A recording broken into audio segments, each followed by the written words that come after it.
The Holographic Universe and Holographic Brain by Michael Coleman Talbot. In 1982 a remarkable event took place. At the University of Paris, a research team led by physicist Alain Aspect performed what may turn out to be one of the most important experiments of the 20th century. You did not hear about it on the evening news.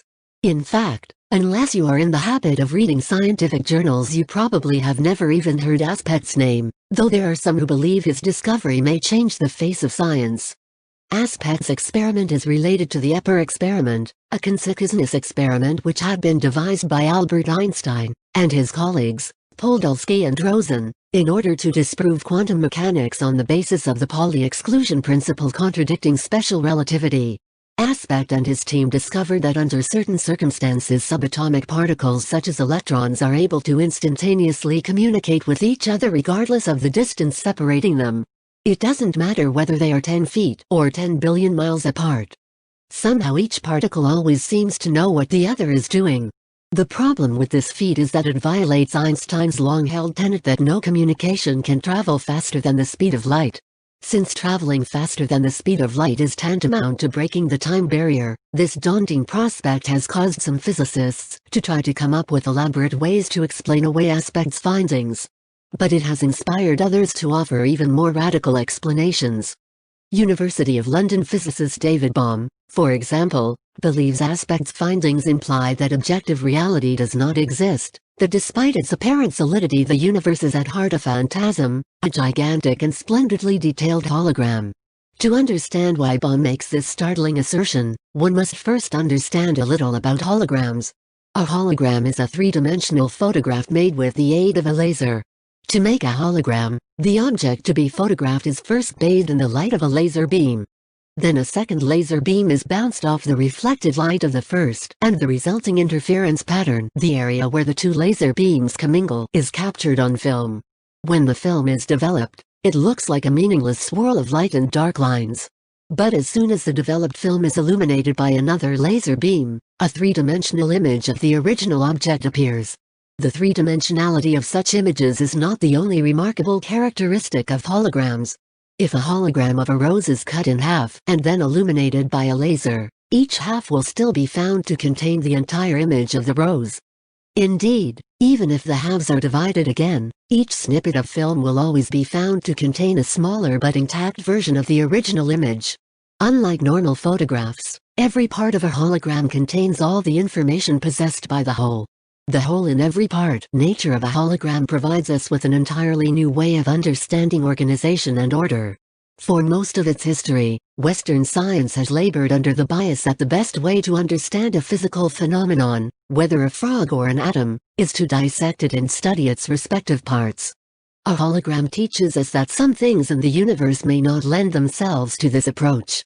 If we try to take apart something constructed holographically, we will not get the pieces of which it is made, we will only get smaller holes. This insight suggested to Bohm another way of understanding Aspect's discovery.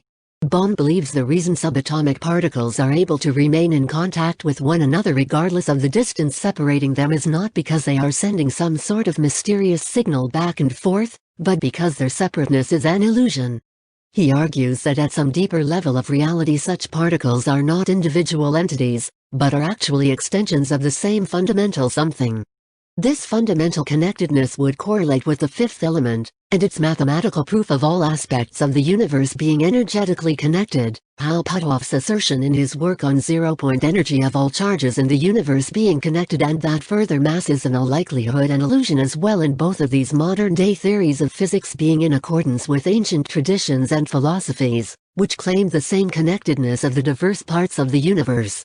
To enable people to better visualize what he means, Bohm offers the following illustration. Imagine an aquarium containing a fish. Imagine also that you are unable to see the aquarium directly, and your knowledge about it and what it contains comes from two television cameras, one directed at the aquarium's front and the other directed at its side. As you stare at the two television monitors, you might assume that the fish on each of the screens are separate entities. After all, because the cameras are set at different angles, each of the images will be slightly different. But as you continue to watch the two fish, you will eventually become aware that there is a certain relationship between them. When one turns, The other also makes a slightly different but corresponding turn. When one faces the front, the other always faces toward the side. If you remain unaware of the full scope of the situation, you might even conclude that the fish must be instantaneously communicating with one another, but this is clearly not the case. This, says Baum, is precisely what is going on between the subatomic particles in Aspect's experiment.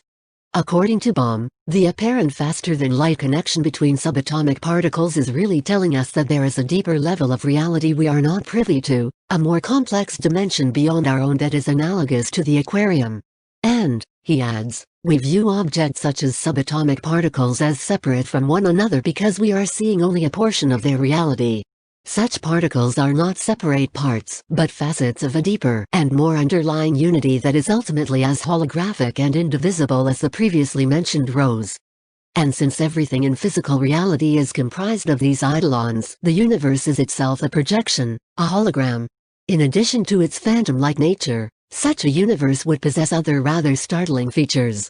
If the apparent separateness of subatomic particles is illusory, it means that at a deeper level of reality all things in the universe are infinitely interconnected. The electrons in a carbon atom in the human brain are connected to the subatomic particles that comprise every salmon that swims, every heart that beats, and every star that shimmers in the sky. Everything interpenetrates everything, and although human nature may seek to categorize and pigeonhole and subdivide the various phenomena of the universe, all apportionments are of necessity artificial, and all of nature is ultimately a seamless web. In a holographic universe, even time and space could no longer be viewed as fundamentals.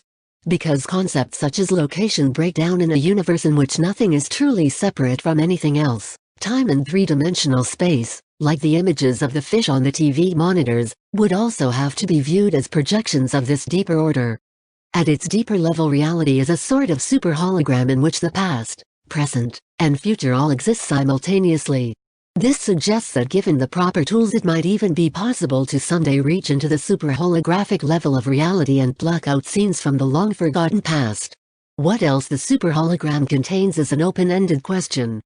Allowing, for the sake of argument, that the super hologram is the matrix that has given birth to everything in our universe, at the very least it contains every subatomic particle that has been or will be, every configuration of matter and energy that is possible, from snowflakes to quasars, from blue whales to gamma rays.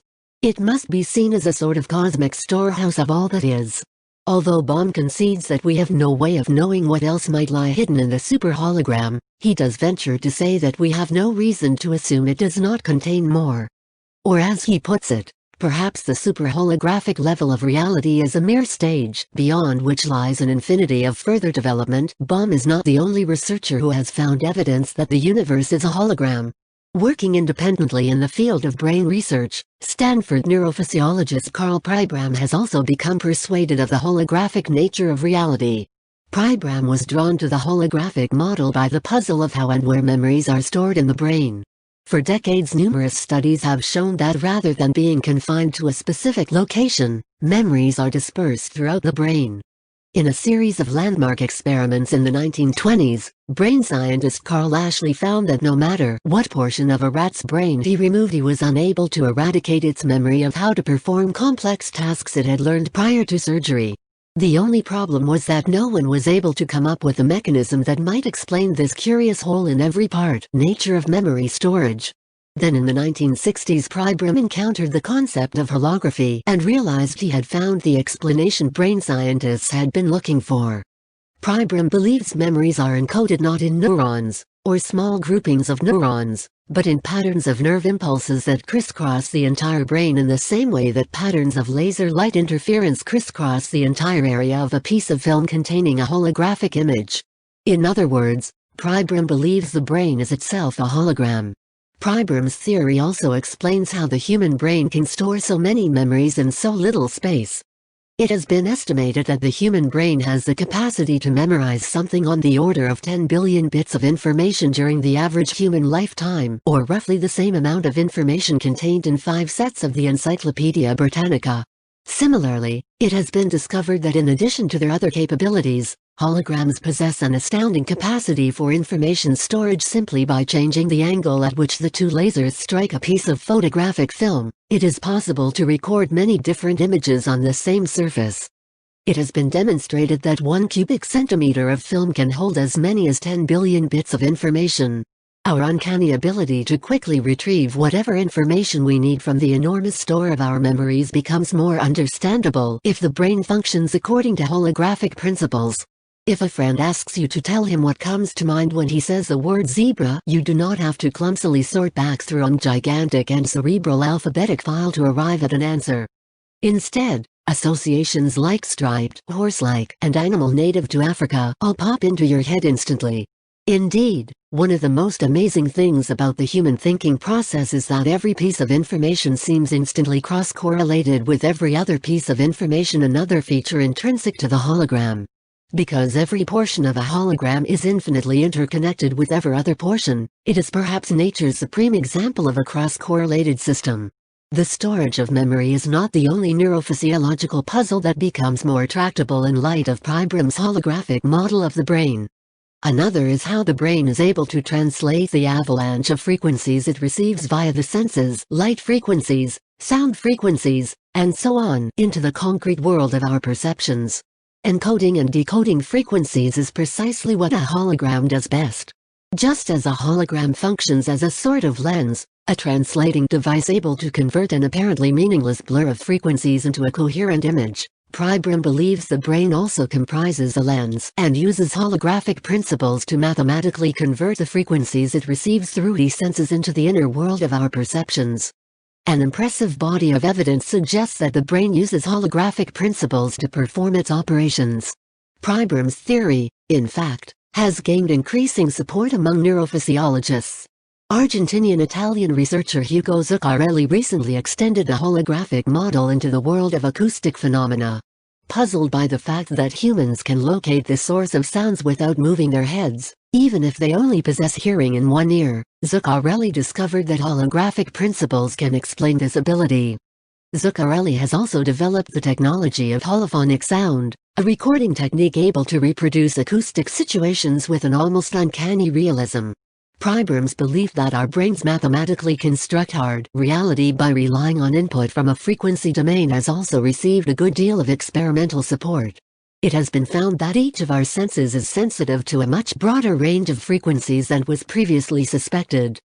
Researchers have discovered, for instance, that our visual systems are sensitive to sound frequencies, that our sense of smell is in part dependent on what are now called cosmic frequencies, and that even the cells in our bodies are sensitive to a broad range of frequencies. Such findings suggest that it is only in the holographic domain of consciousness that such frequencies are sorted out and divided up into conventional perceptions. But the most mind-boggling aspect of Pribram's holographic model of the brain is what happens when it is put together with Bohm's theory.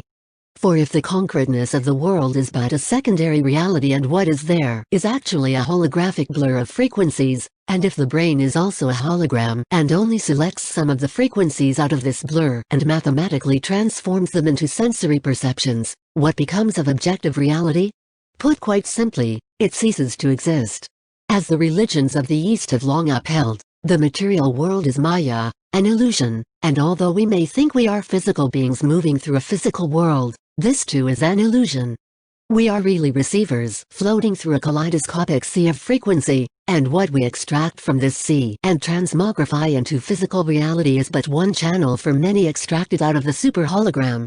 This striking new picture of reality, the synthesis of Bohm and Pribram's views, has come to be called the holographic paradigm, and although many scientists have greeted it with skepticism, it has galvanized others. A small but growing group of researchers believe it may be the most accurate model of reality science has arrived at thus far. More than that, some believe it may solve some mysteries that have never before been explainable by science and even establish the paranormal as a part of nature. Numerous researchers, including Bohm and Pribram, have noted that many parapsychological phenomena become much more understandable in terms of the holographic paradigm. In a universe in which individual brains are actually indivisible portions of the greater hologram and everything is infinitely interconnected, telepathy may merely be the accessing of the holographic level. It is obviously much easier to understand how information can travel from the mind of individual A to that of individual B at a far distance point, and helps to understand a number of unsolved puzzles in psychology. In particular, Stanislav Grof feels the holographic paradigm offers a model for understanding many of the baffling phenomena experienced by individuals during altered states of consciousness. In the 1950s, while conducting research into the beliefs of LSD as a psychotherapeutic tool, Grof had one female patient who suddenly became convinced she had assumed the identity of a female of a species of prehistoric reptile. During the course of her hallucination, she not only gave a richly detailed description of what it felt like to be encapsulated in such a form, but noted that the portion of the male of the species' anatomy was a patch of colored scales on the side of its head. What was startling to Grof was that although the woman had no prior knowledge about such things, a conversation with a zoologist later confirmed that in certain species of reptiles colored areas on the head do indeed play an important role as triggers of sexual arousal. The woman's superscript 1s experience was not unique. During the course of his research, Grof encountered examples of patients regressing and identifying with virtually every species on the evolutionary tree, research findings which helped influence the man-into-ape scene in the movie, Altered States. Moreover, he found that such experiences frequently contained obscure zoological details which turned out to be accurate. Regressions into the animal kingdom were not the only puzzling psychological phenomena Grof encountered. He also had patients who appeared to tap into some sort of collective or racial unconscious. Individuals with little or no education suddenly gave detailed descriptions of Zoroastrian funerary practices and scenes from Hindu mythology. In other categories of experience, individuals gave persuasive accounts of out-of-body journeys, of precognitive glimpses of the future, of regressions into apparent past life incarnations. In later research, Grof found the same range of phenomena manifested in therapy sessions which did not involve the use of drugs. Because the common element in such experiences appeared to be the transcending of an individual superscript 1s consciousness beyond the usual boundaries of ego and/or limitations of space and time, Grof called such manifestations transpersonal experiences, and in the late 60s he helped found a branch of psychology called transpersonal psychology devoted entirely to their study. Although Grof's superscript 1s newly founded Association of Transpersonal Psychology garnered a rapidly growing group of like-minded professionals and has become a respected branch of psychology, for years neither Grof or any of his colleagues were able to offer a mechanism for explaining the bizarre psychological phenomena they were witnessing. But that has changed with the advent of the holographic paradigm. As Grof noted, if the mind is actually part of a continuum, a labyrinth that is connected not only to every other mind that exists or has existed, but to every atom, organism, and region in the vastness of space and time itself, the fact that it is able to occasionally make forays into the labyrinth and have transpersonal experiences no longer seems so strange. Perhaps, in creating reality, we have already become, as in Star Trek, the next generation, a Q of the continuum, or we are part of a consciousness virtual reality experiment. The holographic paradigm also has implications for so-called hard sciences like biology. Keith Floyd, a psychologist at Virginia Intermont College, has pointed out that if the concreteness of reality is but a holographic illusion, it would no longer be true to say the brain produces consciousness. Rather, it is consciousness that creates the appearance of the brain as well as the body and everything else around us we interpret as physical. Such a turnabout in the way we view biological structures has caused researchers to point out that medicine and our understanding of the healing process could also be transformed by the holographic paradigm.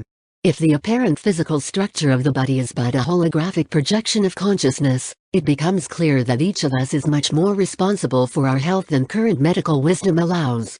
What we now view as miraculous remissions of disease may actually be due to changes in consciousness which in turn affect changes in the hologram of the body.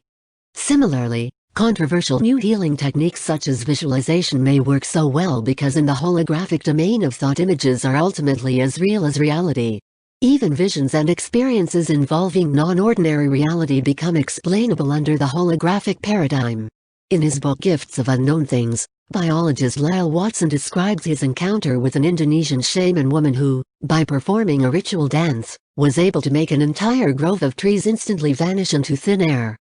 Watson relates that as he and another astonished onlooker continued to watch the woman, She caused the trees to reappear, then click off again and on again several times in succession.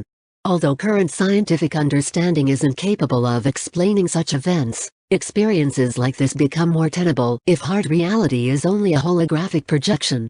Perhaps we agree on what is there or not there, because what we call consensus reality is formulated and ratified at the level of the human unconscious, at which all minds are infinitely interconnected. If this is true, it is the most profound implication of the holographic paradigm of all, for it means that experiences such as Watson's are not commonplace only because we have not programmed our minds with the beliefs that would make them so. In a holographic universe, there are no limits to the extent to which we can alter the fabric of reality. What we perceive as reality is only a canvas waiting for us to draw upon it any picture we want.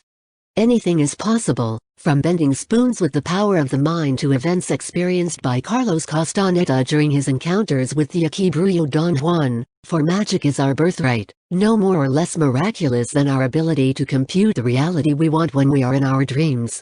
Indeed, even our most fundamental notions about reality become suspect, for in a holographic universe, as Pribram has pointed out, even random events would have to be seen as based on holographic principles and therefore determined. Synchronicities or meaningful coincidences suddenly make sense, and everything in reality would have to be seen as a metaphor. Even the most haphazard events would express some underlying symmetry. Whether Baum and Pribram's holographic paradigm becomes accepted in science or dies an ignoble death remains to be seen, but it is safe to say that it has already had an influence on the thinking of many scientists. And even if it is found that the holographic model does not provide the best explanation for the instantaneous communications that seem to be passing back and forth between subatomic particles, at the very least, as noted by Basil Hilly, a physicist at Birkbeck College in London, Aspect's findings indicate that we must be prepared to consider radically new views of reality.